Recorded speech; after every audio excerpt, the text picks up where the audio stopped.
Pickaxe. Breaking news. Bulletin. There's something wrong with it. I can't get it to stop. Oh no! Hang on, have we got some prop papers? Like got personal information. I can't show that. I'll do the sound effect off there. Okay. Yeah, right. It ran out of battery, I think, in the end, the bulletin noise. So Thank God. Thank God. Breaking news. Welcome, everyone. Breaking good news and bad news. No. Bear with us. I feel, my tummy. Oh, no. What is God. it, Peter? Oh, God. Well, we'll maybe start with the bad headline, followed by the good qualifier, which is that Podiots is changing. No. Oh, God. Not again. It already changed once last year. I know. Gross. Hate that. But fortunately, it's not changing soon. It will be changing in due course, but not immediately, so please remain calm. Would someone like to clarify my cryptic statements? Yeah, sure, happily. So, we have been talking for a while. This is, Mikey, you're right, we were just saying, it feels like your three dads are sitting you down to have a conversation. We love you. We decided you need to hear this from us rather than Dave Benson Phillips this time. Yeah. We have, and this is not a joke, decided to call time on Podiots at the end of this year. Yes. And this was not a decision that was made lightly or easily, and we fully intend to give you the best flipping year of Podiots of your entire lives and end it all with a wonderful reunion stream at the end. End it all. And stop it with a beautiful reunion stream where we look back on the wonderful history of Vidiots and all the things we've achieved and done over that time. But for various reasons, including the fact that, we're coming up on the 7th anniversary of the first episode of Podiots.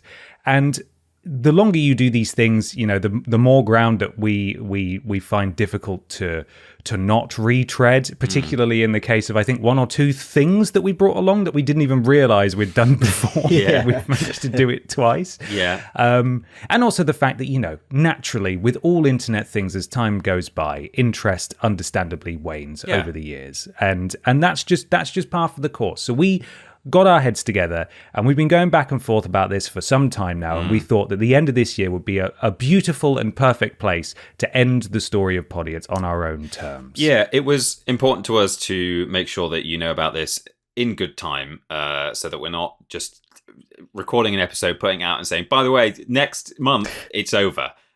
So we did want to tell you as soon as we possibly could, so that you know that you've got a whole bunch of episodes still to come. And in that time, of course, we will make various plans to do, as Ben says, exciting things for the final episode that you can hopefully get involved in some way. We've not ironed out any of those details yet. Also, we can't promise that we'll all get together physically this year for a physical reunion stream. So no promises there, but it's certainly something we'll look at doing. So, we do, as Ben says, want to try and make it a big bumper year as we approach the conclusion. Yeah, I think we wanted to carry on while we're still going pretty strong, but then let's us decide when it's time for Podiots to end, rather than it being something cruel happening and having it viciously taken away very suddenly. We're taking control of this. God damn it! Yeah. So, not the greatest of news. We appreciate, but we still very much need your support, and we appreciate all of the support that you've given us. Those of you who've joined us partway through our journey, those of you who've been with us since the beginning, we still fully intend to really lean into the stupidity over the next 10 or so months. So please do stick around and please do support us. Again, this decision was not an easy one to make at all, and we've been umming and ahhing about it for some time, but we all, I think on some level, felt that it feels like a good time to end Podiots. I mean, it has to happen at some time, doesn't it? We will not be doing this when we're 60. So, at some point between next episode and episode 20,000, it needs to end. And as Mikey said, it's good to end it on our terms while we still have people very generously supporting us at Pod Squad and on social media and all that kind of thing. So, and as Ben said, we want to maintain momentum through this year. So it's not, we've made the announcement and now things are going to episodes are going to get slowly worse towards December. That's not what we're aiming for. If anything, I think momentum might sort of increase as we, approach that big send off. So yeah, do stick with us, and hopefully it'll be the best year Podiots has ever had. Maybe. Yeah, Peter, you're going to do a song every episode now. Is that right? Yeah, definitely. Yeah. Every episode. God. So don't cry because it's over. Cry because it happened, as the famous saying goes. And it's not even over yet. You got 10 more bloody episodes or thereabouts. You got loads of time to come to terms with this devastating loss. But regardless, it is time to crack on with the stupidity. The serious bit is out of the way. And has anyone seen Kevin anywhere with the intro music? He might be crying in the corner somewhere. Oh no, not sure. Mate, we'll find you a new job. It's not the end. All right. He was redundant for ages, so yeah. He'll be the best way to find him is you can play Marco Polo, but you just shout Kevin, and then instead of Polo, he opens his mouth and the music plays. Okay, by all means, go ahead. Kevin.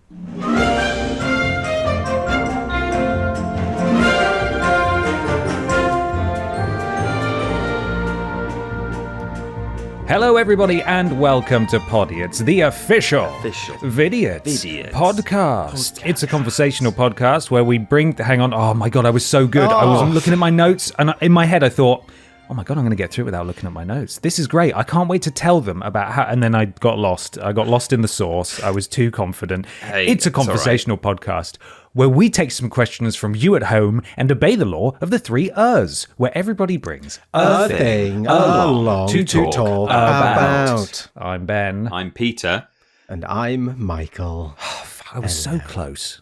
It's all right. Bloody close. Next time. You'll get it next time, champ. Yeah. Don't draw attention to it. No one will... They might not have noticed, No, I think, honestly, nobody notices. No. And that's the most important thing. Yeah. How are you doing, Michael Johnson? I'm a bit sniffly. I've got a sore throat. I'm good. I'm on the tail end of it now. I did wake up Monday morning, unable to speak, which would have been a bit disastrous for a podcast. But I'm back. I'm here, slightly croaky and ready to bring the fun. How are you both doing? I'm very well, thank you. Yeah. Well, I say that. I've buggered my foot, and it's still bad. Is it still bad? Yeah, it's been. I think my cousin's a physio, and she's like, well, probably all the advice you're going to get is to just keep resting it. But she said it's been nearly 4 weeks now, and she said you might need to get it looked at. She said there's a possibility I have I don't think she said a hairline fracture, or a micro crack, or so. I've got a micro crack. This guy's got a tiny crack. Yeah. I might have done some kind of tiny fracture or something. I don't know what it is, but tiny fracture. I don't know. How did it happen? Is it mad stunt? Something really cool? Badass? No, it was. I think it was. I don't know though. I'm doubting it now. But it happened after I had a trip to Germany not so long ago. A trip in Germany? Yeah, well, yeah, maybe. And I was in some new-ish shoes I'd only had for about 2 weeks, just some Converse, because that's all I wear. And they'd been fine at home in the UK, walking from my front door to my car, to the office, back to the car, back to the house again for 2 weeks, and a little bit of weekend walking. But then I made the mistake of, we were just using hand luggage because it was only a weekend. So I only took those shoes, and we did way more walking around cities than I expected, because I was seeing the family. I thought it would be fairly casual visit, but no, we spent 3 days straight in different towns or cities walking all day. And I realized, oh man, the arch support in these is 0. So I think wore bad shoes for 3 days straight, did not stop walking in them, and I've inflamed muscle or something, and then I think it's just struggling to get better, because obviously I have to walk on it day to day. So, but I'm no expert. I don't know what the problem is, but that's what I think was the cause, but I could be wrong. In the last episode, I think I mentioned I bought slippers, and that's part of, growing old and becoming an adult and maturing and stuff. Yeah. What's your stance on Skechers, the shoes? See, this is it. I've been told to get Skechers by our streaming audience. That's it. Buy him a coffin. He's done. Yeah, I was grumbling about my shoes and my poor arch support, and 3 people said I would recommend Skechers. I'm on my feet all day. I wear Skechers, so I might do it. Man. I appreciate it would be nice to be able to walk around comfortable, free, but there's just something about the Sketcher which it feels like giving up. Yeah. not to say everyone who wears Skechers is giving up, but to me personally, I'd rather go through the pain. But I know I've got friends now who are like buying them and raving on about them, and it is a matter of time. We will all succumb to the Sketcher, but yeah. You can get insoles and stuff, which I might just need to do that. But if not, I'm genuinely tempted. I might sketch it up next time. I think you need to get yourself a really cool walking stick. And I think you just literally lean into it. Yeah. And it's just, that's Peter. He's the one with the wicked cane. Yeah. And it's not like a medical one that you get from the NHS. No. It's like this guy went on Etsy. Did you see Peter's walking stick? He carved it from a tree that was struck by lightning. He made that himself. Yeah, really cool.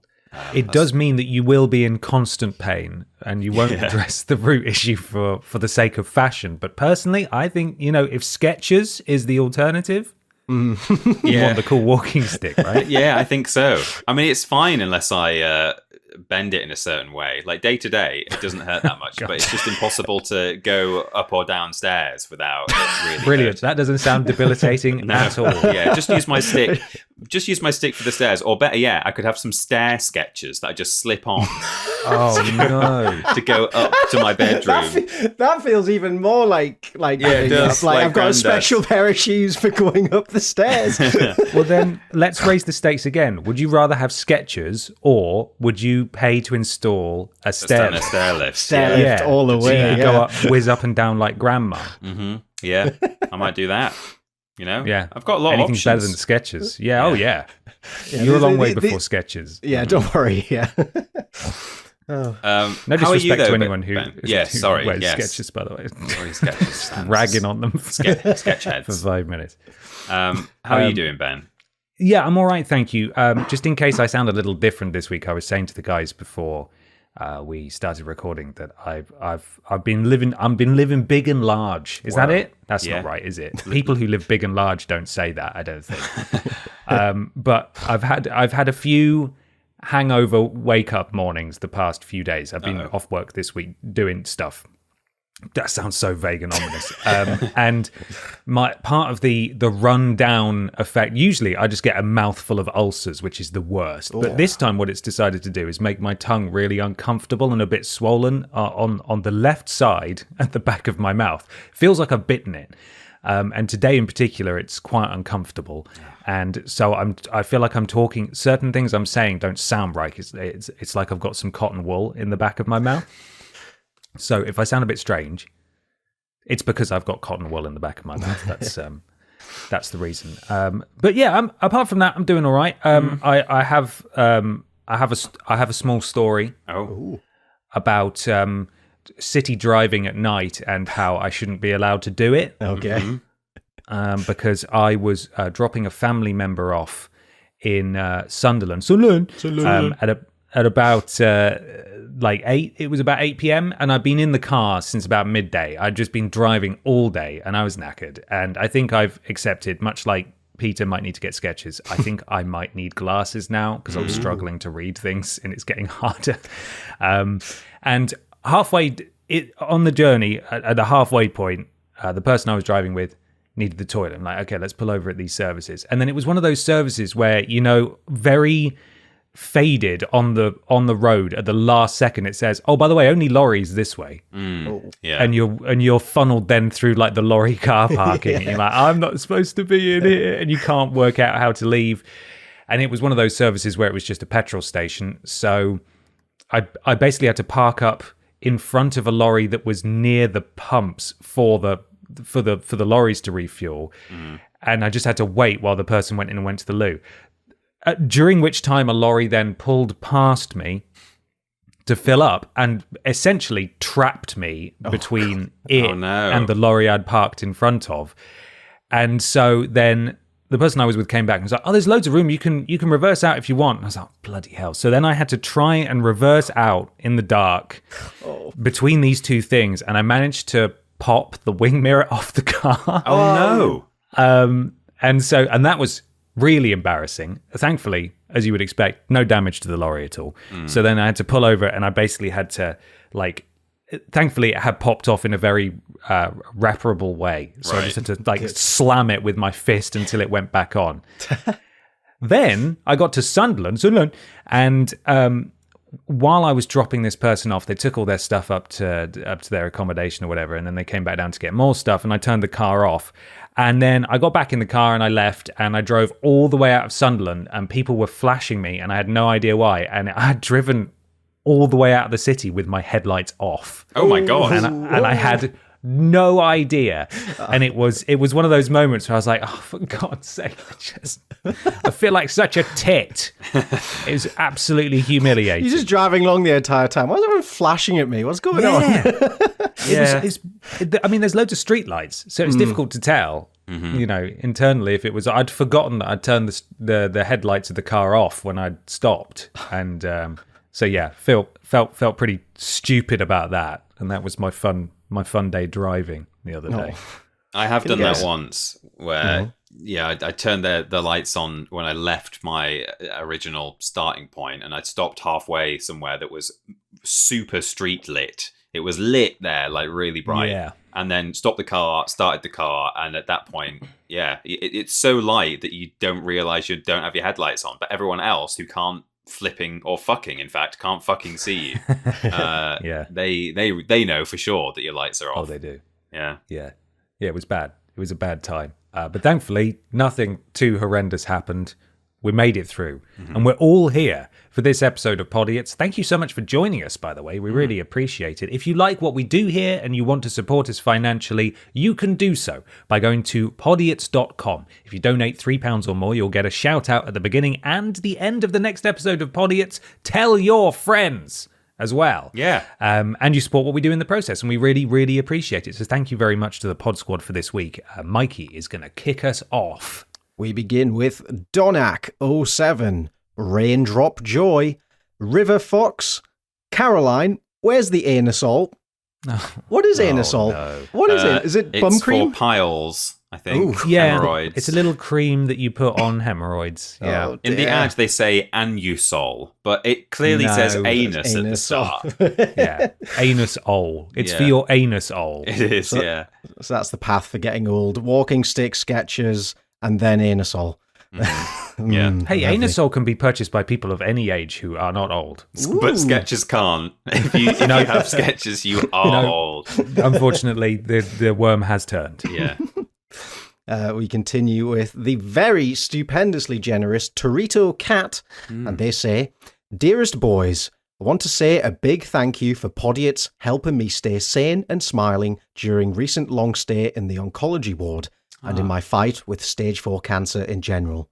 It may just be a silly podcast, but you do make an impact on people's lives. Oh, thank you, Torito. Thank you, Torito. Thank you very much. I hope you're doing okay. Yeah.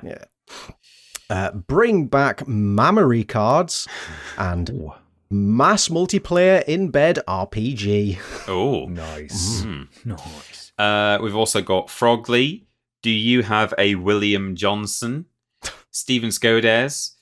Freddie is a lay-by lover. Lord Brotovich. Fried shrimp is tragic. DBP's rogue agent. And Poddy Allison, the Humaniots. And finally, we have Anonymous, Missing Colour, Mr. Macca, Orange Cassidy, who was very generous and said, just want to say love you guys. Oh, we love you too, Orange Cassidy. Kermit the Pog, and the also very generous Carrie Buchter, who said, Ryan and I were thrilled with Peter's Pizza Time remix. Please take our money. If we weren't having Survivor Christmas today, we'd have pizza for supper. Survivor Christmas? Survivor Christmas? Excuse. Not sure what that is. So. Any ideas for dealing with in-laws, kids, and crazy parent? Singular parent, dad's in a home. Okay, sorry, Carrie. Thank you for that information. Survivor Christmas. Yeah, what is Survivor Christmas first? Sounds like it's some kind of delayed Christmas, maybe, for some reason. Like you had to do a family one. Yeah, I'm not sure. Yeah. Ideas for dealing with them. God. Don't know. A lot of drinking a lot of alcohol, maybe. Yeah. That might help. Bust out the 50p's by the end of the night. Everyone. Oh yeah. Yes. I mean, that's for Christmas for sure. Yeah. Pizza Time now available on YouTube, by the way. That's been posted. You can find it, a link on Podiots, on Vidiots official. We've posted it from there, or on my social media. So for those who were asking, give that a watch. Yeah. Thank you very much, Carrie, for that very generous donation. And finally, Prince Beefcakes. Thank you very much. Thank you. And thus concludes this week's Pod Squad. Thank you so much. Podiots.com, £3 or more to get a shout out at the beginning and the end of the next episode of Podiots. Thank you so much, everyone. We appreciate you. Peter, I believe you're in charge of things this week. That's right. I would like, how about Michael Johnson to go first with his listener-submitted thing. Oh, I would love to. And we're starting strong, judging just from the headline alone. This was sent in by @GroovyAsh on Twitter. This is a popular one. It was also sent by Slipback on Twitter and Dave on the Discord. At Dave on Discord. Yeah. Dave. He's evolved. The headline reads, this is from the Huffington Post. Welsh woman pleads guilty to sending fart videos to boyfriend's ex. Oh, God. Okay. Okay. Good. I've got a feeling there's more to it than this. Like, that headline leads on, but I hope to God sending fart videos isn't a crime. Otherwise, I better wipe my hard drive before the police come for me. You've technically sent a fart video to thousands and thousands of people. Oh, shit. I'm going away for a long time, boys. Yeah. The subtitle reads, Rhiannon Evans admitted sending at least 8 videos to Deborah Prithurk, where she passed gas directly into the lens. Oh, God. Oh, the lens, not just the microphone. Into the lens. Into the lens. You can't get that out of there. Gross.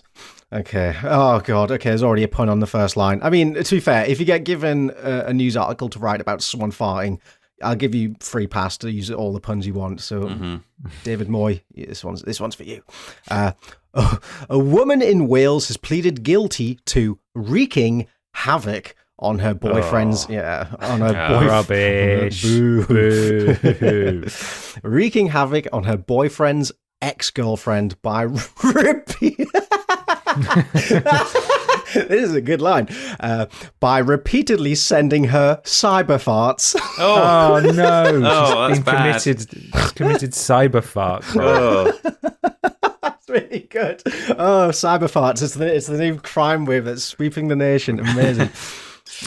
Rhiannon Evans, 25, was recently fined and given a restraining order after she admitted to harassing her boyfriend's ex by sending her a series of farting videos. Cyber farts sounds like a sort of an early noughties CG kids TV show with tie-in toys. Cyber farts, each sold separately. You know, I was going to say it's either that or it's a spin-off of NCIS Cyber Farts New York. Or yeah, something. Could be Specialist department. Yeah.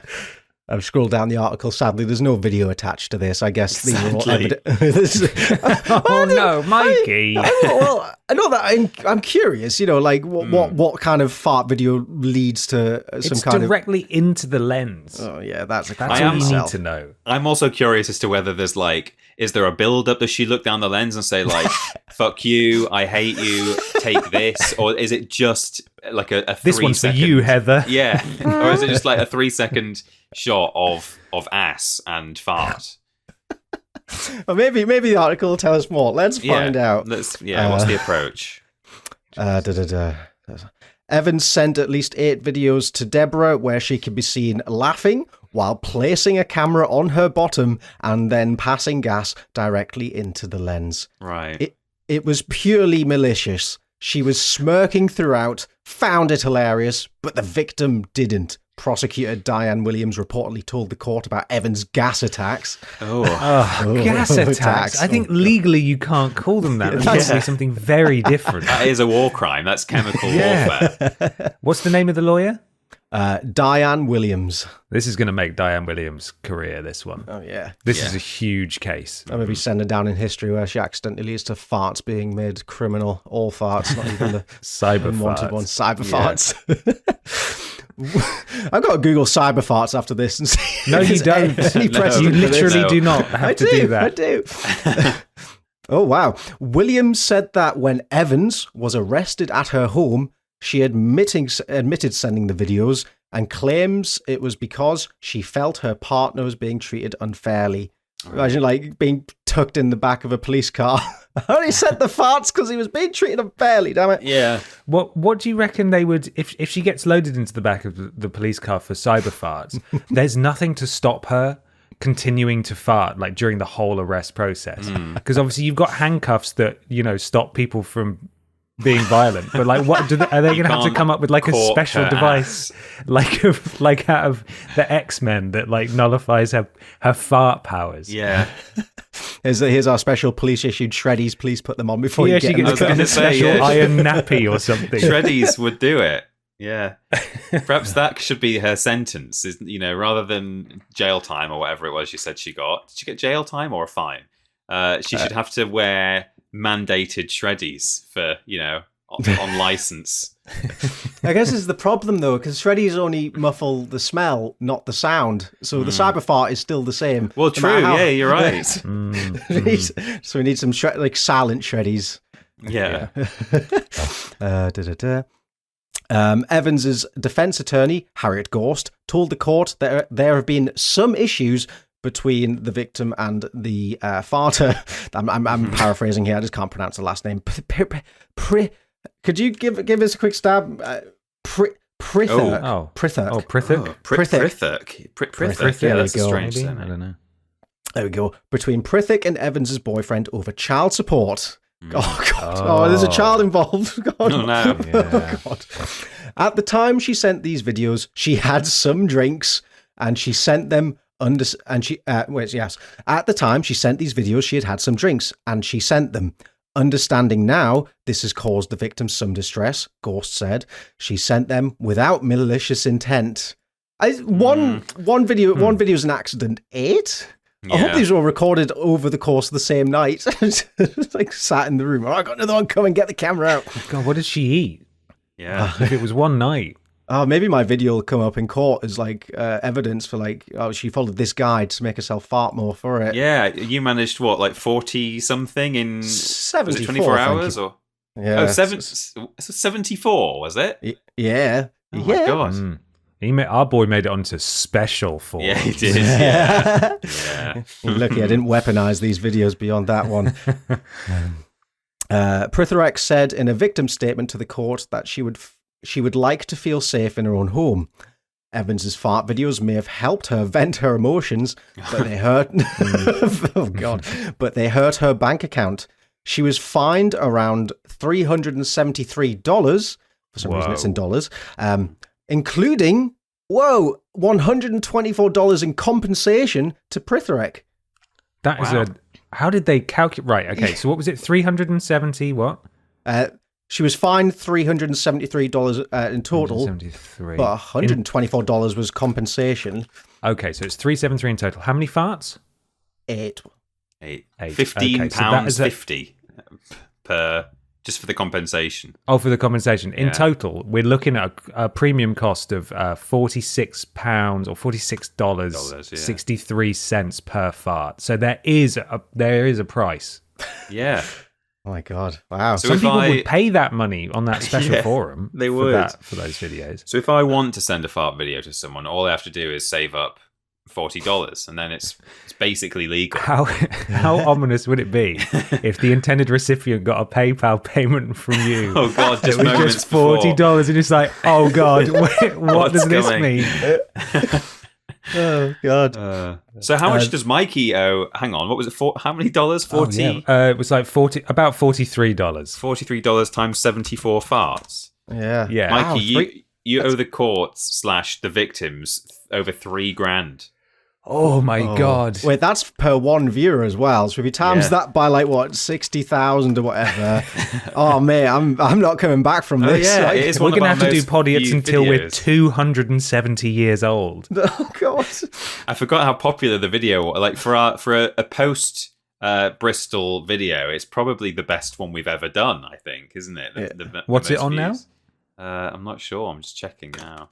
74 times. 6 million views. Oh my God. 75,000 views. Wow. Jesus wept. It's sandwiched between just worst games ever and the video. It is the single best non-worst games ever video on the channel, apart from the announcement Q&A.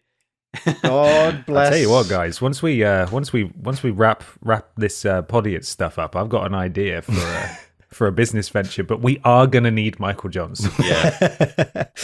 I'm ready. This is it. This is what it's all been culminating to. The fart wave. I'm just sort of checking the analytics of it. I'm kind of curious about how that video works on YouTube. Can you see the origin of most of the clicks? Are they from that? Oh wait, yeah. One? A good. I did look through. It's a small chunk came from that forum, but 12% external traffic. So yeah, that's definitely them. Reddit, 3% from Reddit. Nice. Whoa. r/farts. Yeah. 1.3% search terms underwear fart, which is oh my God. Oh no, yeah. Worrying for that. And it's had over 1 million impressions. That's YouTube offering the video to someone. a million. So, do you want this? So 925,000 people said no, thank you. No thanks. Yeah, I'm all right. Oh dear. I feel like that's the story of Vidiots' life right there. Mm-hmm. You know what? Nah. Yeah, I'll pass. Good idea, though. Best of luck. Oh, Jesus. The final line of this article reads, the court ordered Evans to attend 15 rehabilitation sessions, abstain from drinking for 2 months, and avoid contacting the victim for 2 years. Fair. So, That's fair. God, imagine clocking up for work. All right, what's the case today? Oh, I've got to talk to the lady who farted a lot into a microphone. Great. All right, cool. Well, how do you rehabilitate that? Like, do you get to is it like a therapy session? Like, why are you so intent in spreading this malicious stuff? What causes you to do this? Oh, maybe part of the rehab is just speaking to a nutritionist who can help you not have to fart as much. You shouldn't be farting that much. Yeah. Oh, dear. Oh, there you go. Thank you very much for that one. Groovy Ash and Slipback on Twitter and Dave on Discord. Mm-hmm. Amazing. That's fantastic clip art that one of you has posted in the thread as well. Yeah, it's rubbish, isn't it? Yeah. The lady farting.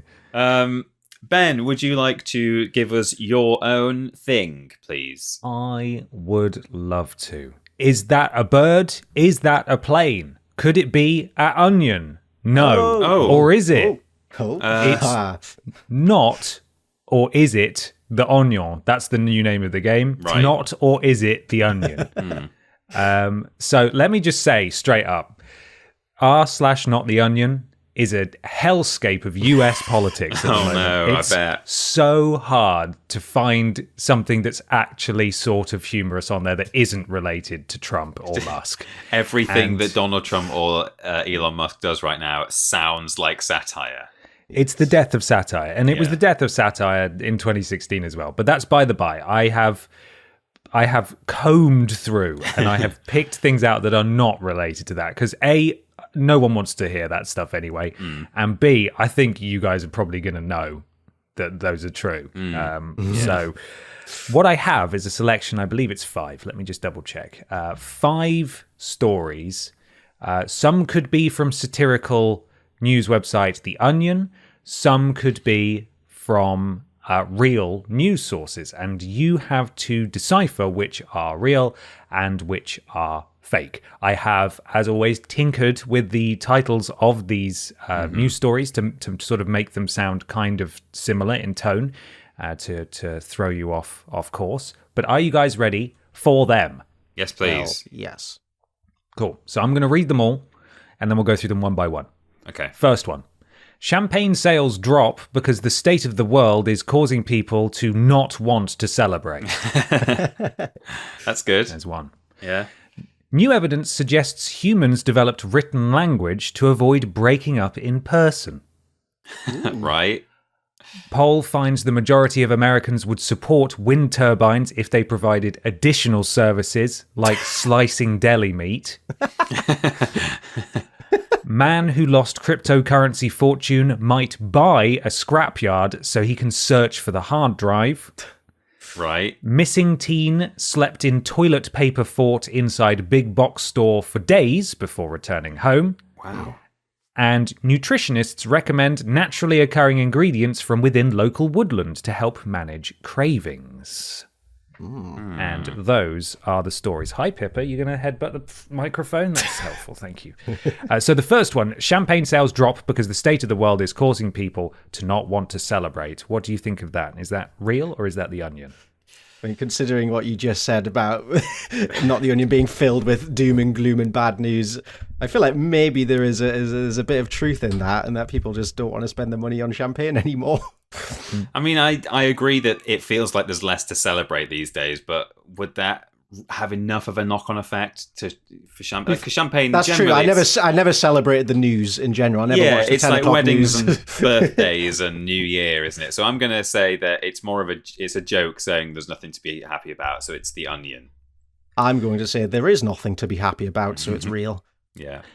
That is real. Wow. Champagne sales have lost their pop as people around the world aren't in the mood to say cheers.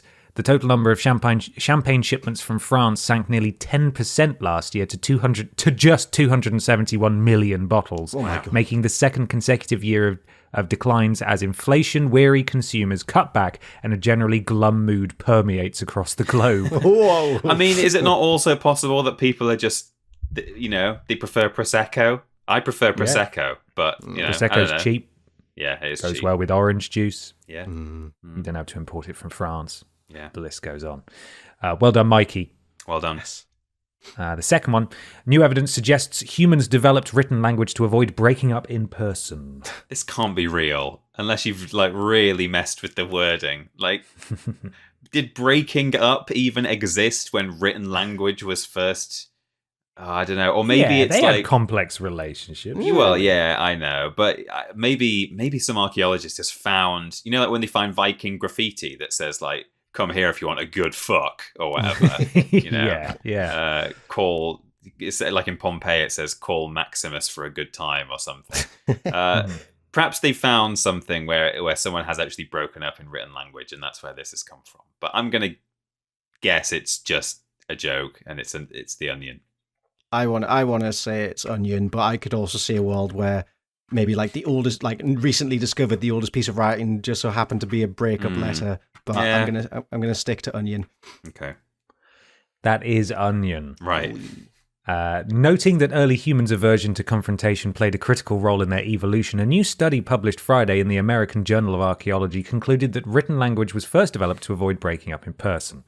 According to our findings, early Mesopotamians created the first cuneiform tablets in 3200 BCE because they couldn't bear the idea of looking their partner in the eye and ending things face to face, said the study's author, Professor Jason Green, who added that once humans learned how effective a breakup note transcribed on papyrus clay or animal skin could be, they began developing a variety of symbols to quickly and effectively call a relationship off. Those include a broken heart, a withered rose, a crossed out stick figure standing side by side. So no, that's not true. Oh, you successfully deciphered that one. The next headline is: poll finds the majority of Americans would support wind turbines if they provided additional services like slicing deli meat. Maybe you've just added "like slicing deli meat," and the headline is, they put a little awning on it, and you can sit under it and have a picnic. Maybe they've got other things in mind, and you've added deli meat. I'm gonna just guess that this is somehow real. Yeah, I want to say real as well. I kind of get the sentiment. They're big, and maybe they could do something else other than just spin round all day. Yeah. Maybe not slicing meats though. To be honest, if I'd have gotten rid of the sliced deli meats bit, it definitely would have fit in more, but then it wouldn't have sounded quite so fantastical. But that is The Onion. Okay, fair enough. In a major survey of public attitudes towards alternative energy as the climate crisis continues, a poll published Tuesday found that an overwhelming majority of US residents would support wind turbines if they sliced deli meat as well. Everyday Americans want to know how exactly wind power is going to serve our community, and many more of us would be on board if, in addition to converting the wind's kinetic kinetic energy into electricity. Those turbines also provided thinly sliced Cajun-style turkey breast. So, yeah, there we are. The rewording thing works very well, because not only can you reword stuff that's super obvious, but also when you don't reword stuff, we end up second-guessing and saying, well, that obviously sounds like The Onion, but you've just made it sound like The Onion, so that's real. People want deli meat from their turbines. That's real. Well, I'll tell you what, Janine McFadden wants deli meat. That's who that quote was apparently from. She then went on to explain that her community felt left behind by a lack of access to alternative meat slicing sources. So hopefully she gets the assistance that she needs soon. Next headline is... Man who lost cryptocurrency fortune might buy scrapyard so he can search for his hard drive. People talk about this man who's got loads of Bitcoin on a hard drive, and it's in a tip, and he goes there every day and he like combs through it. I don't know if this is actually a real story. Like, it just sounds like an online kind of urban legend. So I don't know. Have you guys? Well, you might not want to say, Ben, but have you heard that, Mikey, about the man who goes to the dump? Well, maybe showing my hand here, but I have heard this, and I did read an article pretty much yesterday about this very man. So, well, fair enough. On The Onion, right? On The Onion. On The Onion. Yeah, totally. Come on, Peter, say The Onion. So I don't know. Yeah, I was in two minds, but maybe I would have said The Onion. So I'll go with The Onion, even though quite clearly it's not that. It is not The Onion. It is real. You're right. I have also heard about this man or similar cases all over the world before, but this is a news article from the Irish Star that was posted on the 11th of February. A man who believes his $700 million lost Bitcoin fortune is buried in a landfill site is considering buying the entire dump after battling with officials for over a decade to be allowed to search for the valuable cryptocurrency. So it's real. Apparently it is real. Gosh. Computer engineer James Howells from Wales says that in the summer of 2013, his ex-partner mistakenly took a hard drive containing his Bitcoin wallet to a Newport garbage dump. He claims that cryptocurrency it contained is now worth an estimated £620 million. Wow. God, which is astonishing. That would ruin my life. I feel like, people probably say, I'll just get over it, it's gone. But when that's like millions, hundreds of millions... It's like, I'm not going to give up. I'll buy the damn dump until I find it, which is funny because he doesn't have the money to buy the dump, but I guess he'll promise to pay them back once he finds the hard drive with the money on it, right? But will the hard drive still be working? I mean, I guess they're pretty resilient, but God, I mean, that's bonkers. But it's like modern buried treasure, isn't it? Instead of a pirate's booty in a big chest with an X marks the spot, someone's just like lost their hard drive in a landfill site. Cyber treasure, I guess. Yeah, I don't know. Yeah, would he be able to afford to buy the entire dump? I don't, because at that point he's just going to be known as the dump man who owns the dump and spends all his time in the dump and never finds it, and he just lives in the dump, and that's it. Yeah. So, 10 years? Like, that's deep in the earth, compacted. You've got to let it go, under man. nappies and everything. That is a brutal loss, but also you're going to drive yourself mad searching for that. And by the time you find it, you might nearly be dead, either of old age or of the diseases you're going to pick up by picking through all the rubbish. Or Bitcoin will be worth nothing. Yeah. So there we are.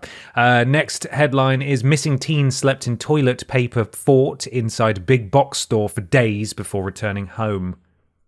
I want to believe this is real. I can see it being, I mean, it's the game, isn't it? I can see it being made up, but yeah, why not? Why wouldn't a kid like make a little den in the back of a shop and live in it? I'm going to say that's real. Yeah, I'm going to say real as well. Again, like, it's like if you're going to run away from home, do it somewhere with supplies. Yeah. So why not a big massive supermarket with loads of toilet paper and snacks to feast on? The birds have the right idea, so children are finally following it. Bloody love them. Yes, this is real. The frantic search for a missing Oklahoma teen, came to a baffling end when he revealed he'd been hiding out in a toilet paper fort at a local Walmart. Christopher Dunham, 16, was reported missing on Sunday by his grandparents after he disappeared from their home in Grove. Police had asked for the public's assistance in finding him, but the case took a turn on Tuesday night when the teenager returned after police officers had executed a search warrant at his grandparents' home. It continues, loads of adverts.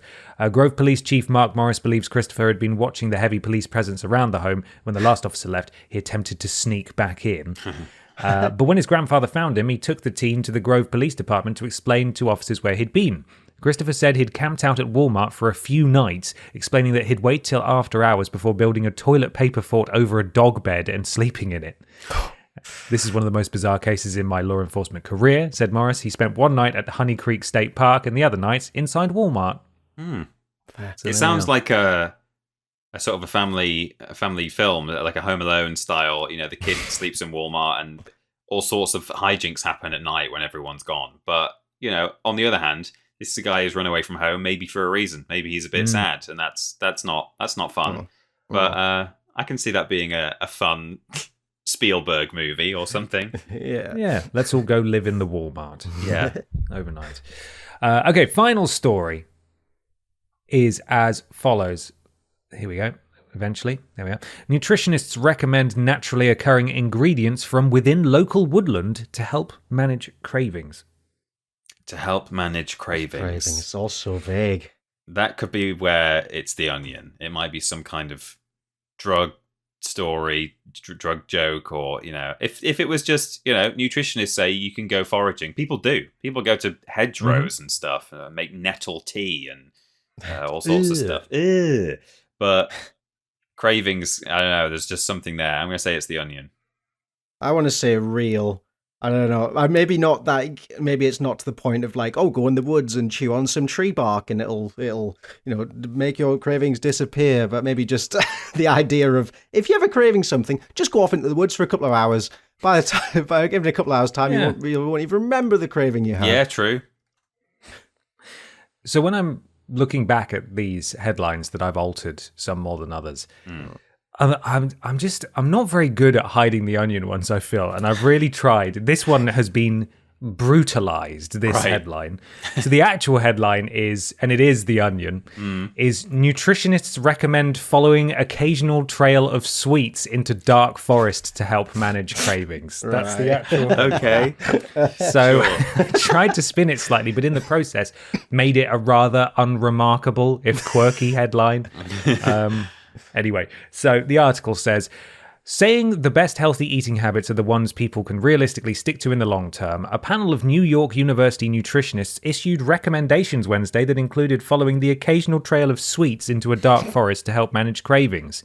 If your sweet tooth is making it difficult to stay on a diet plan that cuts out sugary treats entirely, there's nothing wrong with being lured deep into a foreboding wood by a trail of otherworldly confections every now and then to keep those urges in check. So there we are. Maybe consider that if you're struggling with your cravings. But that is this edition of Onion / not the Onion, or is it, or whatever I call it. Yeah, sure. Excellent. Fantastic. Thank you, Ben. It's now time for my story, which was sent to us by. Oh, you know what? In fact, I have deleted the post and I hadn't opened mine. I was so preoccupied with sending yours to you guys that I didn't grab mine. Mine was sent from Frogly at the Frogly on Twitter, and it was also submitted in our chat as well, because you can, of course, submit things on Discord. It was sent by River on Discord. So here we go. This is according to edition.cnn.com. And the headline is, Cake Bandit Opossum hospitalized after indulging in an entire Costco cake. Oh Hell my God. Yeah, brother. There are a couple of images in this article. I'll start you off with this one of the opossum looking just a little bit sad and sheepish. But there's another one coming up, which is no. He's all just curled curled on the up couch. on the sofa. Yeah, He's had enough. A real estate agent in Omaha, Nebraska, recently got an unexpected house guest, a hungry opossum, who ate the entire tuxedo chocolate mousse cake she recently bought from Costco. Kim Doggett walked outside last Sunday to find her chocolate cake on the floor of her back porch, brown paw prints on her new beige couch, and a panting opossum lying on top of it. Now fans have flooded Nebraska Wildlife Rehab, where the opossum was admitted on February the 10th with messages of support for the viral cake bandit who ate an entire Costco cake. "We've all been there, girl," one person said under the Wildlife Rescue Service's Facebook post. "I have also begun to breathe heavily after eating an entire cake by myself. Maybe not Costco, but it definitely has happened more than once. I get it, girl. I get it," another commenter said. And here is a much better image of... I'm hoping this is the same... Oh, I can't right-click that one. It's that when it does that weird thing and it doesn't think it's an image. Hang on, let me do a quick snip tool of it. Here we go. I'm hoping this is the opossum, the same one. It's a great picture. That's the face of someone they who's always made a look mistake. deranged. Yeah. Earlier that night, Dogger asked her son to take her homemade peanut butter balls outside onto the deck as their refrigerator was full. "We just ran out of room," Doggett said, "and in the wintertime it works great because you don't have to try and slam everything in there. You can just set it out on the back deck." Upon opening the door, her son quickly shut it and refused to go back out. "There's a possum on your couch," Hayden Doggett, 22, said to her. Oh, 22. I sort of did a slightly childish voice there, but no, he's 22 years old. I think that's an outdoor couch then. You can't really tell. Oh, from yeah, the maybe image, it doesn't but look a bit like lawn furniture. Yeah. Oh, yeah. There's a possum on your couch, Hayden Doggett, 22, said to her. His mom didn't believe him at first. "I really thought he was messing with me, so I went over and turned the light on. I opened the door, and I was like, oh my," Kim Doggett said. And then I was like, oh, it ate the Costco cake. The whole thing almost was sitting on the ground next to the couch. The two tried to shoo the opossum away, but with no luck, and she began to consider whether the chocolate could have been poisonous to the animal. She then called the American Humane Society, who retrieved and transported the animal to be evaluated. The cake bandit is currently being treated for both her recent dietary habits and unrelated lead toxicity. Oh, goodness me. So it says eating the entire cake likely saved the opossum's life because in being sent there for the cake issues, they've found that it's got lead problems instead, or as well. There you go. Wow. Yeah, oh yeah, here we go. It appears she was lucky to have been caught red-handed because it allowed her to come to our hospital and get diagnosed with what can become a fatal condition in wildlife. Ah, goodness me. There are now T-shirts for the Cake Bandit that you can buy. Of course. They're really, the rehab center is making the most of it, and why not? When you have your little 15 minutes of fame on the internet, then sure. Here is some shirts that you can buy. Incidentally, we have got a store as well, which does not feature any possums, but it does have birds in supermarkets. So head to vidiotofficial.com. Is that right? Vidiotsofficial.com. Yes, vidiotsofficial.com. Yeah. Lovely. Well, that, I think, the rest of the article is just repeating over and over again. The opossum was brought in due to having eaten an entire Costco chocolate cake. Right. So that's the headline. Yeah. I've Google searched this cake because I really wanted to see kind of how big it is. It's incredibly hard to find a picture of it like next to a human, but I did find one, and I feel like that cake is pretty much the size of the possum. Surely, it is. God, it's true. Yeah, that is a lot of cake. He's done well. A fully grown human ate all that, they would definitely feel sick. So an animal, an eighth of the size is going to feel awful. The cake is literally bigger than the possum. Yeah, it is. Yeah. Oh dear. Lovely. Well, there you go. Thank you, Mikey, Peter. it's now your turn. Hello. I come with a little story, a story of the very hungry soldier. A while back, I think I brought the story of Tarare, the French man who was famous for just eating anything and everything. Oh, yeah. He had pica. That's it. That's the one. I found another weird eater who, we'll see what he ate. But yeah, this is another amazing tale of people with insatiable hunger. So I can't spoil anything. I don't want to spoil anything because it's magical. Okay. But yes, get ready to not be hungry. Probably won't be hungry by the end of this after hearing everything he ate. Okay. History is rife with intriguing individuals who defy traditional human limits and decency. For Charles Domery, a Polish-born soldier serving in the Prussian and French armies, it was his insatiable hunger that eventually brought him worldwide fame and proved to be his downfall. So Domery had an unusually large appetite that grew and grew over time, leading to him eating any available food. And I don't think, just not even food, just anything available within the vicinity, he'd try and eat. His hunger led him to trade his loyalty to the Prussian army for the French due to food shortages. So imagine that. So someone's fighting on your side. It goes, now I'm going to go the other side. They got better catering. I'm going to go there. Yeah, they got bread over there. Yeah. He sounds a bit like the pelican that you always see in those videos that's just trying to eat stuff it shouldn't. Like an entire capybara just sort of chomping its bill around it, but it's not going to happen. Mm-hmm. Domery's uncontrollable hunger. Okay, this is fact of the article. Domery's uncontrollable hunger reportedly led to the consumption of over 174 cats in a year. What? No. In a year? In a year. So God knows how much he's eaten in his lifetime. I don't know who was taking tally of all this, but 174 cats in a year. Oh, God. And as well as this, he ate 5 pounds of grass daily. 5 pounds. That grass is like insane. Feathers, isn't it? There's going to be a big sack. Oh, my God. Despite his distaste for vegetables. I assume he was just being a cow, just mowing the lawn, just hum, dum, dum, dum, dum, rather than have it like buying sacks full of grass for himself. Oh, God. I wonder how he ate the cats. Did he cook them a different way every time? Did he, I mean, after like, by 174, surely he's kind of brought a little bit of artistry to it. But sadly, there's not much here. There's not much reporting on the recipes or how he consumed things, which is probably for the best. I've just read a bit that's quite upsetting about how he consumed the cats. Wait, really? I don't think I saw that. I mean, do you want to know? It's sad. I mean, I'm sure it's sad, but I'm a bit curious. Yeah. It basically says that he wrestled with the ethics of it, but sometimes if he was too hungry, he would eat them alive. What? Like he wouldn't even kill him first. Is that the kind thing to do? Apparently, it's horrible. That's the testimony of M. Picard, who of course served the Starship Enterprise. Yeah, exactly. Yeah. So there we are. Oh dear. Well, this is supposed to be kind of fun and lighthearted, but then I realised when you take a look at the facts, it maybe is a bit grim. Well, don't worry, this will lighten the mood. Perhaps more shocking, Domery reportedly once tried to eat the severed leg of a crew member hit by cannon fire during his time serving on the French battleship Hawk.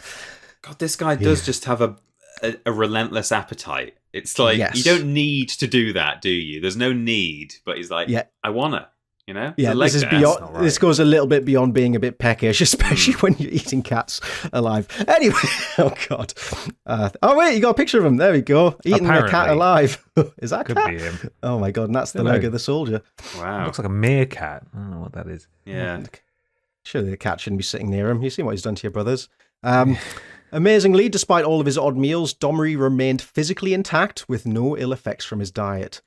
So that's the top line. A quick run through of how did Domery get here? What led him to this? He was born in 1778 to a Polish family with 9 boys who, like Charles, all shared rather large appetites. Despite his unusual hunger, Charles was born a healthy boy and grew to be over 6 feet 3 inches tall. My Domery, how did you grow to be so tall? That's all the cats I ate. Grass. 5 pounds of grass a day. At the ripe age of 13, he joined the Prussian army fighting during the War of the First Coalition, where he grew along with his hunger. And I guess it was quite normal back then to have children in armies, but I just feel like today it'd be like, oh God, we got a child in the army, just doesn't stop eating. God, I'm sick of them.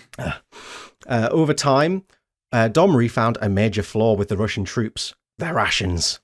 Much to his dismay, the troops were suffering from a food shortage. Even after the Prussians doubled his portions, Charles decided to quell his hunger by joining the enemy, the French. He was greeted by... I don't know how this worked. Like, did he just go to the other side like, hi there, I'm very hungry. I'll fight for you if I have some food. Apparently that is how it goes, because he was greeted by the French officers with a melon, which he fully devoured, including the rind, of course. Of course. Yeah. This, for one thing, he sounds like a liability more than anything else. Like, I wouldn't want him on my side, just eating everything around me. And also the fact that he was received by the French leader, who happened to have a melon and hand it to him. It's like his reputation precedes him. It's like, oh, that guy who eats stuff is coming over. What's the weirdest, most interesting thing we can give him to eat? Get some cannonballs. Yeah. Fetch some food, some slightly exotic food for him. He'll like that. Yeah, you can join the army. You'll be a laugh. In the evenings, everyone can watch you eat weird things. Yeah. But even after eating melon rind intact, the hunger soon returned, and Domery was left unsatisfied. Even after utilising his own pay to buy extra food, as well as eating all the available food for the troops. Oh, that's that's a vague statement, but I'm just going to assume that's literal. He ate everything in sight. This resulted in the unimaginable. With an unfulfilled stomach, Charles reportedly ate cats, along with a few pounds of grass almost daily when other food was unavailable. Oh. This diet acted as a stepping stone for the even stranger events that followed. It doesn't stop there. Oh boy. It's very gentle, the language. Mikey? I think he was in that long list of weird Wikipedia articles. I think I'd seen him before, but I dismissed him. It was like, I've done eating people, but he's a different breed. It just sounds like occasionally I've asked ChatGPT, just as a research tool rather than a generative tool. I've said like, oh, just name some like weird things for me I can take to my podcast, and it will list like 5 things, and one of them will be like this mental thing where I'm like, oh, that's great, what is this story? And then I ask it for the source, and it's like, sorry, having checked that again, I'm not sure that's a real story. And this is what it sounds like. Like, this sounds like it's made up by an AI, but I believe you. It's just crazy that we've not heard about this man before. So yeah, I've pulled from an article and the Wikipedia article here. I haven't gone into the sources, but it's a long enough article, and I mean, it exists on the internet. Yes, so that's something. So the language used to describe him is so odd as well that it's like, isn't it? He'd eat anything that wasn't nailed down. Yeah. So he moved on to cats, and then that was just. It gets even weirder. It's like this man's a monster. Yeah. He's a literal zombie. Can we please? Yeah. Can we? Why are you talking about him in such a weird way? Yeah, like, he ate all the rations guy. of the soldiers, left them presumably without food, and it's like, oh, you can't. What a scamp. And then ate their cats. Yeah. And then their legs. Legs. Oh, dear. Oh, but even with what would be considered an appropriate amount of food for a young man, he felt as though he was always starving. This led him to make some surprising and seemingly unfathomable culinary choices in order to cure his food cravings. God. Domery loved to eat raw meat, with bull's liver being his favourite delicacy. And while serving on the French ship Hoche, he almost devoured human flesh. All right, this is the story of him trying to gobble a leg. His crewmates recalled having to wrestle Domery from a sailor's leg that had been shot off by cannon fire. Oh. They ultimately succeeded, but only by throwing the severed leg into the sea. My God. Oh my God. I'm quite surprised it didn't jump in after it. My God. Yeah. I'm assuming from that like it was a fresh leg. Like it wasn't just one that was lingering around. It was probably like, still God. bleeding, is it? Yeah. Oh dear. God. But yeah, even after all this, you'd assume he'd get sick at some point. But his stomach and his health remained intact even after eating raw meat, various animals, and large quantities of grass, which is amazing considering I get a dicky tummy sometimes after eating a little bit too much sometimes. This man can eat raw flesh. In fact, he reportedly never vomited or defecated after his binges. Never defecated after his binges. Oh my God. What? He just ballooned. Good grief. Yeah, what's the time frame between calling it like food-induced defecation? Like, you're not going to eat and instantly poop, but within 3 hours, does that count? Yeah, I'm sure even within 12 hours or 24 hours, he was doing absolutely monster shits that were definitely a result of having just eaten a cat, you know? Like, almost certainly bum piss. Oh, well, it was for sure. it was a day later, so it's not really caused by the... What do you mean? It's caused by what he ate. Weird. They're trying to make this more. I think, it's a fantastical telling of the story. It is, right? Yes. Why wasn't he studied by scientists of the time? Yeah. Well, he was, in fact, studied by scientists. I don't think they actually did any proper science on him. They just made him eat loads of weird shit. And he does eat everything. Weird. In 1799, tragedy struck aboard the ship in Liverpool, England, when British forces captured the ship, and soon after, Domery and his crewmates were held as prisoners of war in a prison camp near Liverpool. During this time in captivity, his favourite liver. During his time in captivity, Charles continued to shock his captors with his voracious appetite and surprising food choices. You won't believe what he ate next. What a crazy guy. In a prison camp where meals were hard to come by, during this time period, rations for prisoners were set by the country in whose army the prisoners served. Oh, that's quite nice, actually. So if you get captured in another country, the French were like, give him this, give him this.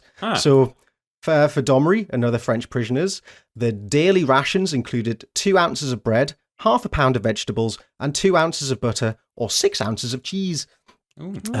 Troops were also given some ration of beer, diluted rum, and sometimes tea. So that's pretty good. I'm all right with that. But, of course, there's never enough for our boy Domery. No. His rations weren't enough. So he then moved on to candles. Bloody hell. At least 20 rats. I was going to say, I bet he's eating rats, yeah.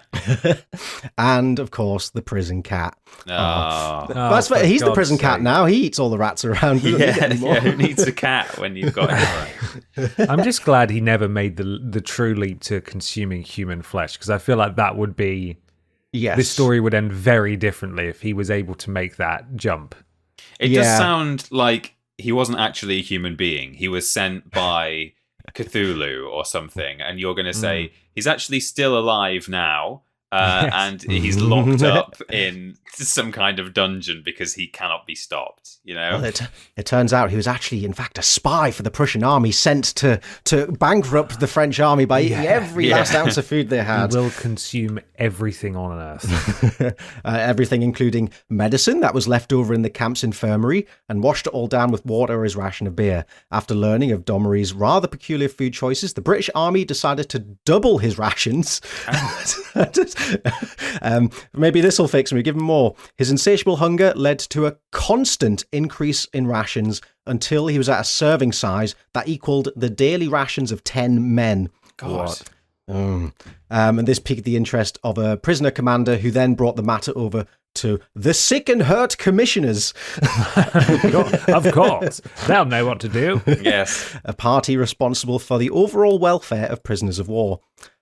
Soon he became the subject of medical experiments to test the limits of his hunger. Oh dear. They kind of just monitored him for a bit and kind of watched how he worked. One of the commissioners just tested his eating abilities. I think it was, he'd basically like go to bed and wake up every couple of hours in like an intense hot sweat, like flooding with sweat, and would not stop sweating until he had something to eat or like felt somewhat nourished. In one instance, Domery was awakened at 4 a.m. and in this instance, he didn't wake up sweating. He was woken up by the commissioners and force-fed 4 pounds of cow udder, and he gobbled it up without hesitation. And then shortly after, he devoured 5 pounds of raw beef and a dozen candles. God. Oh my God. He loves his candles. he loves his candles. Yeah, they would have been made out of animal product back then, wouldn't they? That's true, actually. Tallow or something, yeah. For lunch, beef and candles were again relished and washed down with some beer. So this, in big quotation marks here, medical experiment left personnel stunned.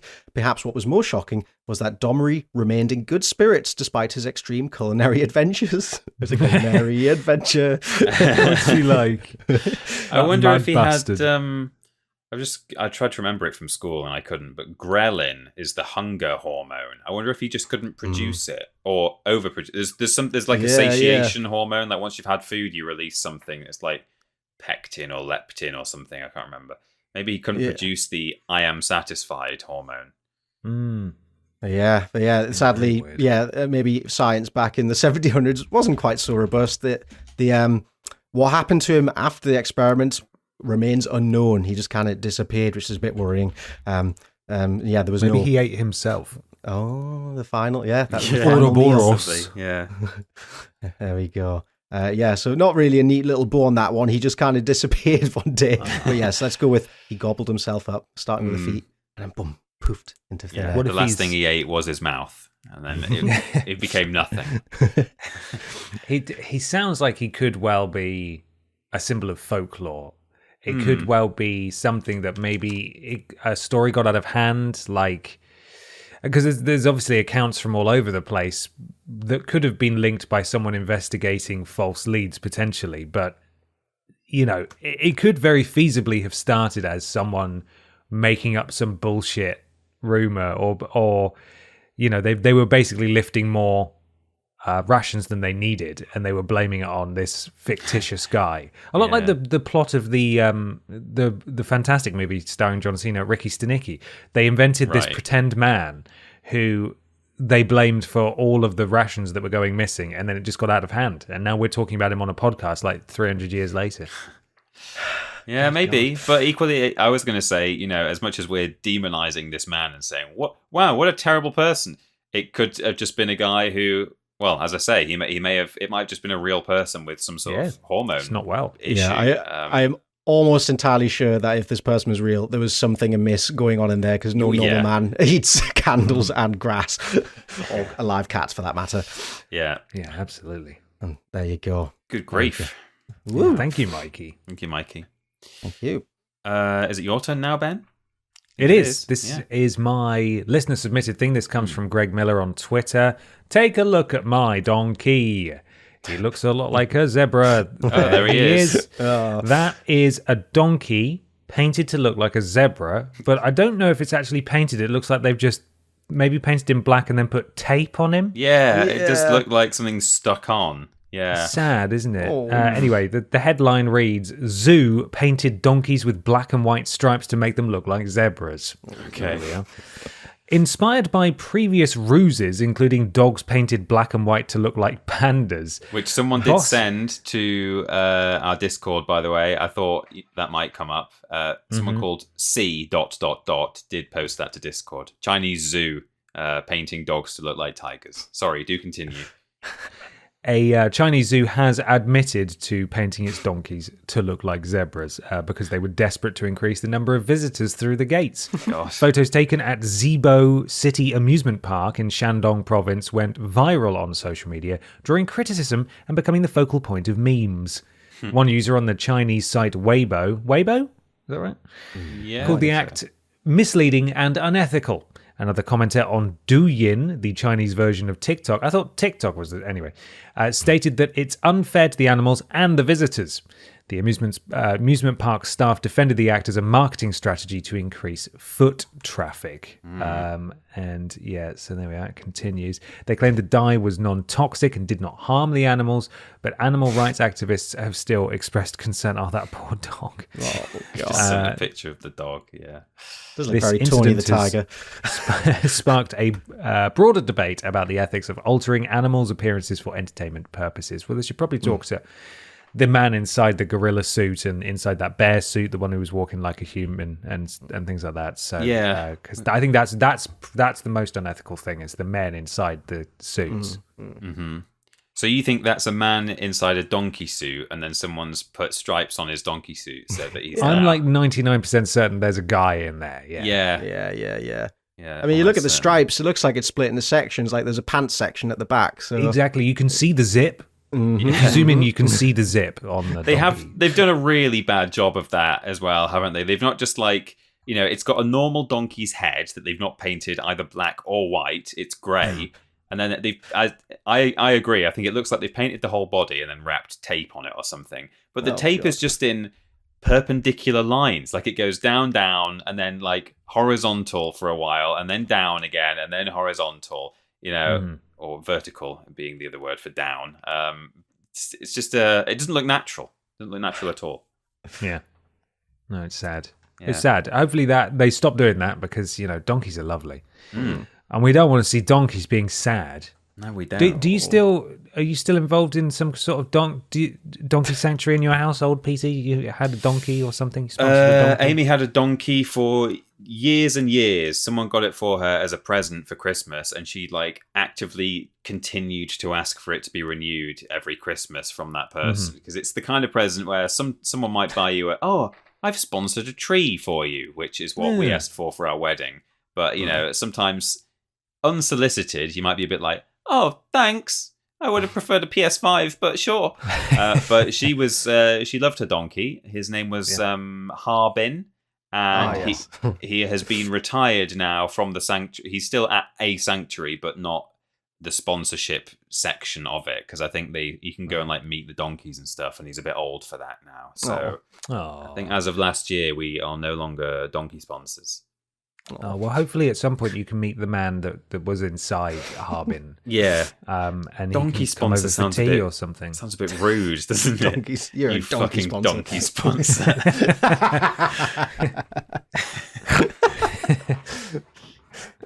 But there we are. That is my listener submitted thing. Lovely. Amazing. Thank you. Thank you. Well, that just leaves my own submitted thing here. And it's something that has been a long time coming. I should have actually covered this in around August or September of 2024.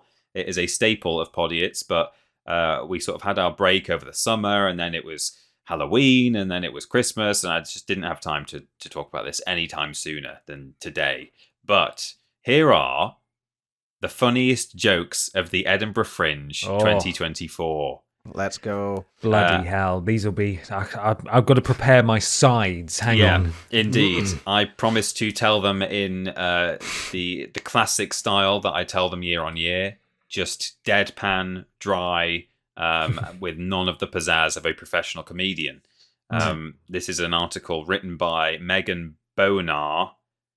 I hope is not pronounced Boner, on BBC News. Is that the first joke? Was that it? Could be. I mean, her surname? Yeah, maybe. Yes. Sorry, Megan, if you're listening. Megan from BBC. And Megan from Boner. Boner, yeah. Yeah, Megan Boner from the BBC. The start of the article is literally just telling us what the Fringe is and who won and how this was voted on. But basically, she has got the top 15 jokes of the Fringe 2024, according to Dave, the TV channel, who tend to give this award out year on year. Our friend from Ireland. Yeah, although now it's the You and Dave funniest joke. The letter U and an ampersand and Dave with no spaces in between. You and Dave's funniest joke of the Fringe. Don't know what that is. I guess they've just added to their brand. Right, here we go. I will go from least best to best, but they're all top 15, so these are the best jokes of the Fringe. So starting at number 15. Growing up rich is a hereditary condition. It affects 1% of people. Yeah. Uh-huh. Again, we'll say this a lot. Makes sense. Makes sense. The joke makes sense. Yeah. Now, I will say, these jokes, I thought, are way better than last year. And that is one of the only ones that I thought, okay. Like that, you know? I get it. Yeah. Okay. Let's see. They are all one-liners like that, apart from one, which is the next one, in fact. It's just an observation, which you never see in this. It's always the one-liners that get this award. But number 14 is simply the statement by Sophie Duker. Keir Starmer looks like an AI-generated image of a substitute teacher. Okay. He does. I suppose he does. Yeah, and, you say that in the middle of a stand-up set where you're just being a bit more conversational. You're not doing your one-liners. That's gonna work just fine. That's going to kill. Yeah. Yeah, it is. Yeah.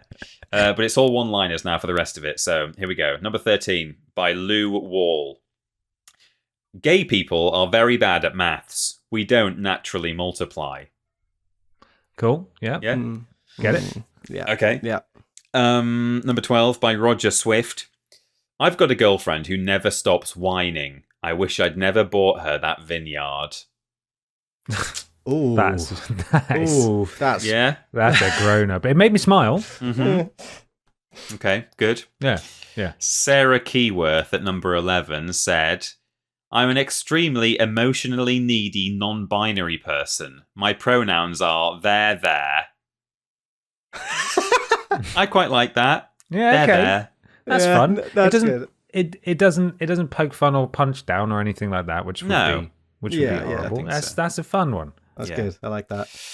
I only hope it wasn't sandwiched between, really horrible remarks about, what about this bloody pronoun lark, eh? Hey, mine are there, and I'm an attack helicopter. No, Sarah, it was going please. so well. It could have been a good joke. Right, number 10 by this guy, right? He's got 2 entries in this top 15, and his name is probably the best part about the whole thing. His name is Olaf Falafel. Oh yeah, we've had Olaf Falafel. Yeah, before, I think we have. I think he might have yeah. won one year, possibly. Yeah. Olaf Falafel. Anyway, I his refuse first to one. believe that's his real name. Do you want me to shatter the magic? And find Yeah, it's out what probably a his real- professional name, surely. No one. Olaf Falafel, I mean, maybe his name's Olaf Falafel. author. Olaf. Oh my god, yeah, maybe it is his real name. Olaf Falafel is a comedian and children's author. Okay. He's from Luton. Right. Oh no, it does say pseudonym Olaf Falafel. What's his real name? I'll Right. find out. What's your name? Go on, dude. Number 10 by Olaf Falafel. The conspiracy theory about the moon being made of cheese was started by the Illuminati. Okay, Yeah. bit of wordplay. That's good. Yep. Yeah. Yeah. It's the way you tell them, I'm doing it justice. Zoe Coombs Marr at number 9. My partner told me that she'd never seen the film Gaslight. I told her that she definitely had. Yeah. Yeah. I like that one. And that's Yeah. what gaslighting is. Yeah. Yes. Yeah. That's what that is. Okay, he says that his real name is Derek Chickpeas. Okay. I could tell. As soon as you said he says that, I was like, right, he's going to come up with another silly name.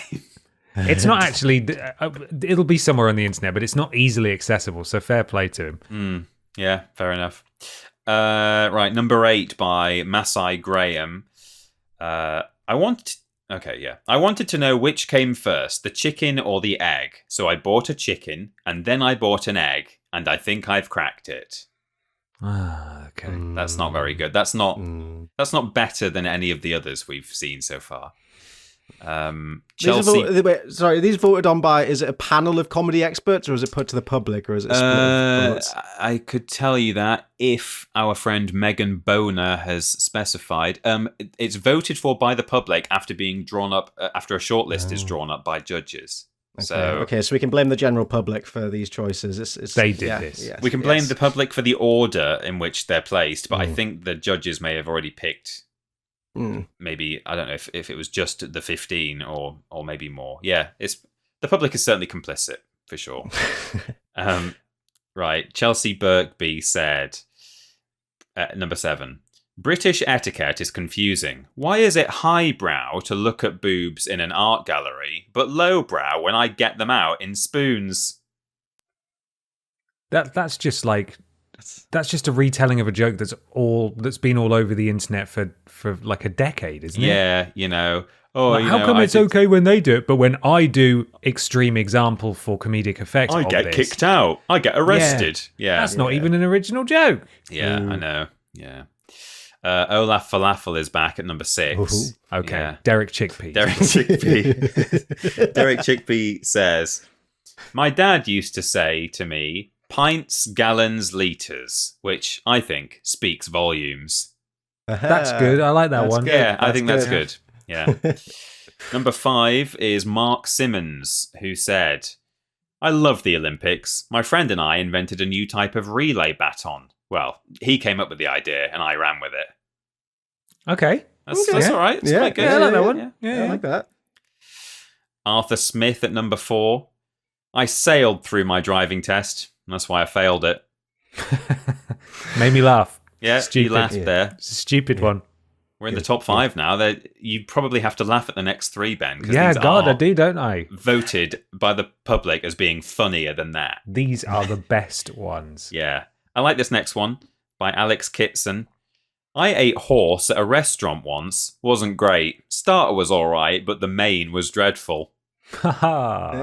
Yeah. Haha. Haha. Haha. Yeah. Haha, indeed. Yeah. Number 2 by Alex Snook. I've been taking salsa lessons for months, but I just don't feel like I'm progressing. It's just 1 step forward, 2 steps back. Yeah. That's that. I mean, that's a Corona as well. That's what salsa is. Yeah. And now for the funniest joke of 2024. Here we go. My sides are ready. Hope you've all got your corsets on to keep the splits from happening on your sides. Ready to laugh. This is by Mark Simmons, who wrote the relay baton joke. So Okay. it's going to be good. At number 1, I was going to sail around the globe in the world's smallest... It's another... Oh, no, he didn't do the boat one, did he? I was like, that's it, he's done another boat one. No, he didn't do the boat one. It's a different guy, sorry. Yeah, the sailing one, no. Number 1, I was going to sail around the globe in the world's smallest ship, but I bottled it. Oh. Yeah. The funniest Not as good joke. as his other one. No, it wasn't. And it wasn't as good as the driving test or the horse one. No. The volumes one. Speaks volumes. Yeah, that was quite good. Yeah, rubbish. That's such a shame. There were. You're right, though. There were some good ones in there this year. Mm-hmm. Yeah. Comparatively. I thought so. It was better. The jokes were then voted on anonymously by 2,000 members of the public, says the article. So no one wanted to put their name to that voting process. Man. Wow. I guess. I mean, I think it's an upgrade when the majority of jokes went, oh yeah, that's good, rather than just going, yes, that is a joke. Like, Yeah. This is technically humour. Yeah, It was good. Simmons. Oh, I've just seen in the article as well. We've got another bonus joke here. I think I've not even read it yet, but it looks like it's going to be a joke. Simmons, when he won the award, said, "I'm really chuffed to win you and Dave's funniest joke of the Fringe. I needed some good news as I was just fired from my job marking exam papers. I can't understand it. I always gave 110%. There you go. Can he take it off? Can they take the award? Did they snatch it out of his hand and stomp it on the You floor? should have just been quiet, Simmons. Yeah. Oh dear. Well, there you go. That is those are the funniest jokes of last year, and we're not that far. We're about only 6 months away from the funniest jokes of 2025. So stick with us for that. We will cover. Fantastic. Thank you guys for your things. And thank you to everyone for submitting your things. We have all gone, haven't we? Because I've done this before. Yes. I've wrapped up and there's still some to go. Excellent. Thank you so much for listening, everybody. We've still got some things to tell you, of course, before we go. And we do hope that you're not taking the news too hard. Do remember that you've still got us for a good while yet. And we're going to do our very best to entertain you to the best of our abilities. And in that vein, we'd love it if you would support us back, in a sense, with money, quite frankly. Yep.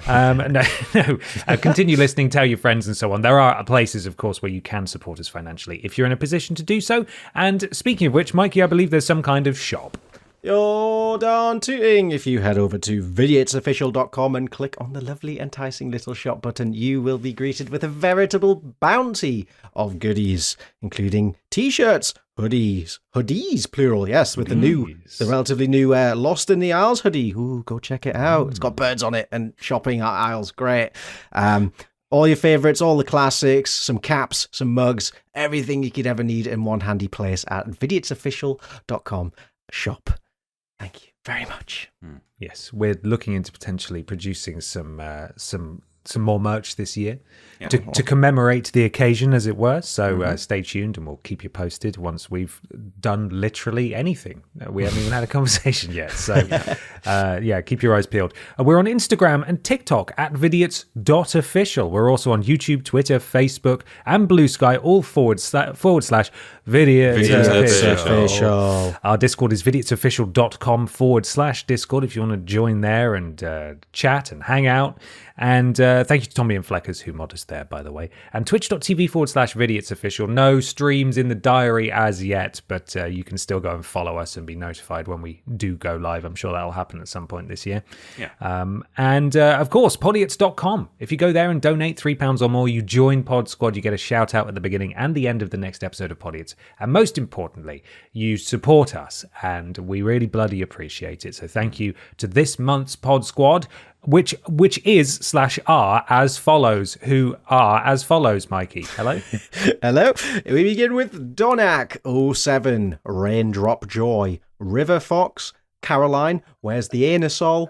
The very stupendously generous Torito Cat, Bring Back Mammary Cards, and Mass Multiplayer in Bed RPG. Oh, I didn't ask you what your favourite one was did we? earlier. Oh, yeah, I've just realised. I like the Anusol one. Let's get. We'll go through the whole list. We've got Frogley. Do you have a William Johnson? Stephen Skodes. Freddie is a lay-by lover. Lord Brotovich. Fried shrimp is tragic. DBP's rogue agent and Podialison the Humaniots. And finally, we have Anonymous, Missing Colour, Mr. Macker, Orange Cassidy, who is very generous, Kermit the Pog, the very generous Carrie Buchter, and Prince Beefcakes. Thank you so much, Pod Squad. £3 or more, podiots.com to support us and get a shout out on the next episode of Podiots. Which was your favourite then? Yeah, I think it's still the Anusol one. Anusol, sorry. Anusol, yeah. I like DBP's rogue agent. I forgot about him. It's nice to have him come back into the universe for a bit. Mm-hmm. That guy. Well, he's never far from our thoughts, though, is he? He's always there. Peter, is there some sort of highlight of what came out on Vidiots 7 years ago this month? There is. Well, the channel launched in February of 2018, so it's all of our debut content, pretty much. We had the first episode of Worst Games Ever, Prison Break the Conspiracy, a classic. We, of course, had the Welcome to Vidiots general chat in the room. We were trying things like In the Spotlight back then. We did a big Q&A. Post Some Tat started. The Paris vlog, of course, the infamous Paris vlog. We did the Cooking Mama live action challenge, which was great. We went to Nintendo Labo. We started doing our silly lists as well. There was more Worst Games Ever, 3 Dimensions of Murder, CSI. We went to a cardboard arcade.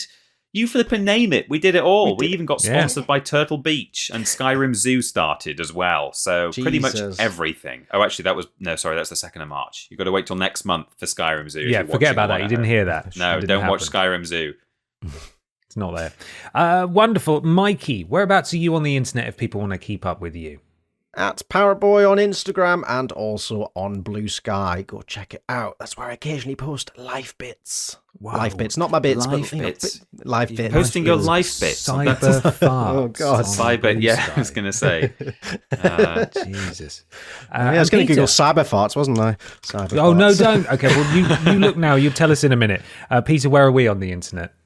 You can find us together at Team Triple Jump, where we're doing gaming content. You can find Ben on, I guess, principally Twitter at confused_dude in terms of social media. You can find me at that Peter Austin on Twitter and Blue Sky. And you can also find the new place where I'm putting remixes now, which is Quack Drop. I like it. On youtube.com. I wanted it to loosely be Super Duck videos related, but that channel is full of all sorts of guff now, and I thought I just need a clean YouTube channel, so you can go to Quack Drop on YouTube and find the pizza song there. Wonderful. Mikey, what have you found? From what I can see, this is like a world first, UK's first cyber farting case. So maybe there's been other cyber farts, but all I'm getting right now is these ones. You did. I'm a serial cyber fart. I'm a dangerous man. Still looking for him. I'll never find me. Fantastic. Finally, why not leave us a review on your platform of choice? It has something to do with Al Gore's rhythms. Tell your friends. Enjoy the ride, everyone. Yeah. Come with us over the next year and enjoy the ride with us. Is there a final question that we want to ask before signing off this month? What was your favourite joke of the Fringe? Yeah, which was the best? How many cyber farts have you done? People are going to incriminate themselves. It's a punishable offence. It costs $40. Wonderful. Right, well, we're going to go now. We will see you next month. Until then, look after yourselves, everyone. Bye. Bye. Goodbye.